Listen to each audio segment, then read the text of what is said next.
Yeah, the game was it was disappointing. The third quarter execution, obviously, really felt like we had a chance to go in there and compete, and we showed that we could for better part of the game. But we got away from us. They're a really good football team. Arkansas State's a really good football team. My first statement would be, credit to them, hats off to them. A lot of really good players, challenging scheme, very, very well coached.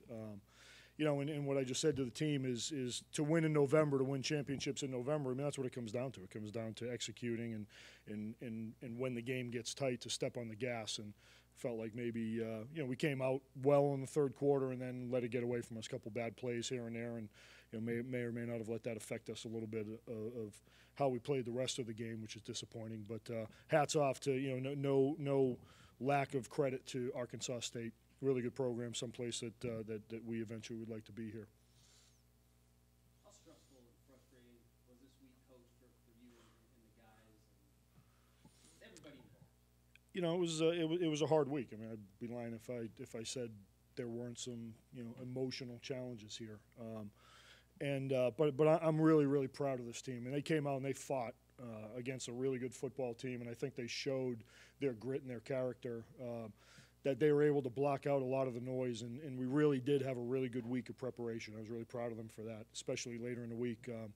Try to give them a bunch of time to get off their feet, let them go home, see their families for Thanksgiving. I think that's a huge part of allowing guys to be real people instead of just college football players. And I think they appreciated that, and they came back and prepared well on Friday and played well for the most part, throughout the first half of the game.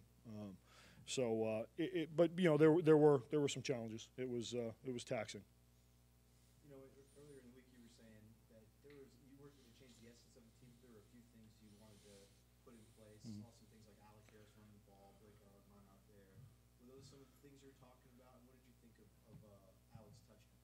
Yeah, I mean, Alex gave us a spark. I mean, just runs hard and puts his head down. He's a one cut. I felt like we needed a little bit of just kind of a one cut and go guy, and he gave us that. I thought Blake gave us some some size on the outside like we face every week. I mean, those receivers they have were giants, and that's kind of what you play against in the Sun Belt these days. So wanted to get a look at him. The NCAA changed those rules that we were able to play him. He'll still get his red shirt as a result of that. But I was pleased with him. He went up and did some good things. So there were a couple of deals, but I mean, I don't want to take too much credit for anything. I as I said earlier in the week, it was gave my advice where I thought it was appropriate. But those guys did a good job of executing, kind of simplifying and executing a plan, or putting something together that was moving the ball. We just picked, as we had all year, picked inopportune times to make mistakes. AJ Project finished with 11 tackles, the worst fumble unit. What can you say about his performance today on Sunday? Yeah, I mean, AJ's he was in a role that was really kind of unfamiliar to him that started last week, and it's something that we had thought about as a defensive staff for a while prior to this, but then he was out with injury for a few weeks, and we kind of mothballed that until he got back. So, I think. I think our guys on defense have great character and are personified by a guy like AJ. You can just kind of plug him in, and it was a very new position, and anything AJ didn't really understand or know, you could say he was just going to out effort it or out tough it, and there's a lot that goes a long way in defensive football. So couldn't be more proud of him, and the small things he does on a football field are really just kind of a mirror of who he is as a person. He can be really successful in life. Picture in this program now moving ahead, where do you see it going, and what do you see the changes? It's way above my pay grade to understand what the changes are going to be. As I said, coming off the field, I mean, this is a program that deserves to be supported. It's a program that deserves to be, celebrated. And I've been around a lot of programs over my career, and some good, some bad, and they're all the same. All the bad ones are all the same, and all the good ones are all the same. And it comes down to a cultural piece where it's not just the players on the field and the coaches calling the plays.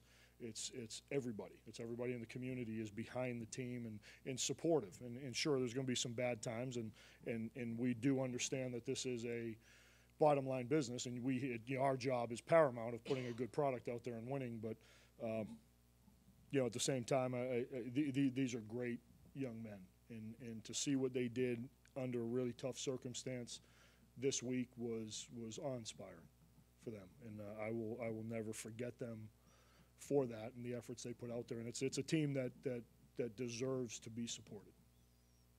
Couldn't say it any better there, Coach, about these student athletes and how you and the staff cut their teeth in this program. But this week, there's some allegations of mistreatment, of injuries. Did you see any of that with your kids or student athletes? And how does that stuff kind of tarnish what you guys are trying to do if that stuff is happening? And like you said, these guys deserve the utmost support and benefit that they need to get. Without question. I mean, these are precious people, and we need to cherish their health. And as far as did I see it, I'm probably not the right guy to ask. Have not been here probably long enough to know the history of it.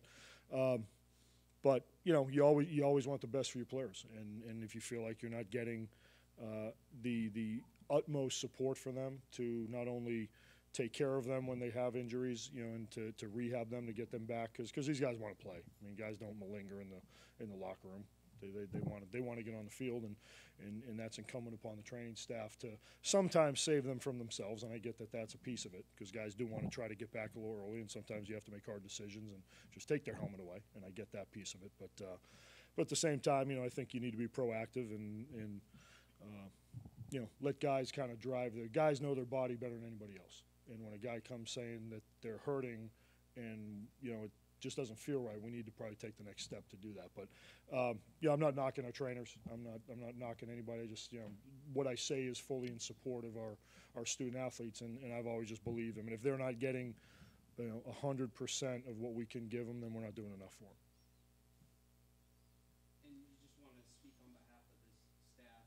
And it's not the season you wanted, Coach, but do you want to leave your head hanging high, and these guys leaving their head high despite the record, despite whatever's gone on this year and for these seniors?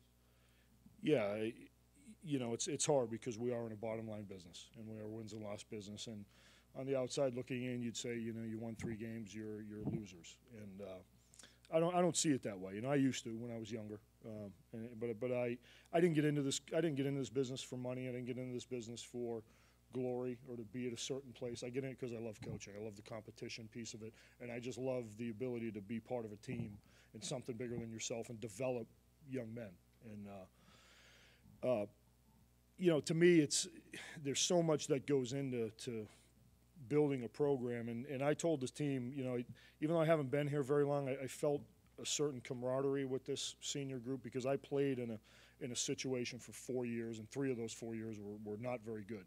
And I know now why. I'm a lot older, and I know why they weren't very good. I didn't at the time, and most of them were self-inflicted, those wounds. But to be able to get up every day in a program that is not winning, and people are taking shots at you, and generally not having the support that you want, and I get it. We had to earn it, and I got that piece of it. To be able to do that's really heroic, and to get up every single day and just put your helmet on and buckle it up and go play, really just for the love of your team and the love of competition, is a heroic thing. And the things that, as I told them yesterday or this morning, the things that make you happy in life really are fun.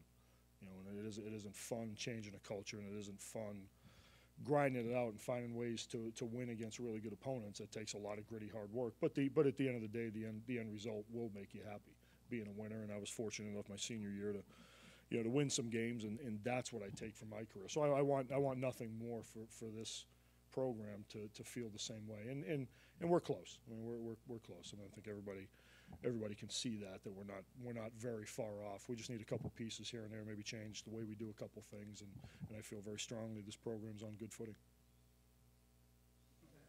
Excuse me. I have to ask on some of these things that have been talked about this week. Was there, when Sunday happened, was there a confrontation between this team and the athletic director, Larry Tate? Well, as it says right on the wall, I'm not going to comment on that. What's said in this room is between the room, and I think it's important. These are adults, and they're able to have their say, and our guys, I thought, expressed what they needed to express. in the appropriate manner that they did. You know, I'm not really going to comment on speculation that's out there, but I'll keep that in-house.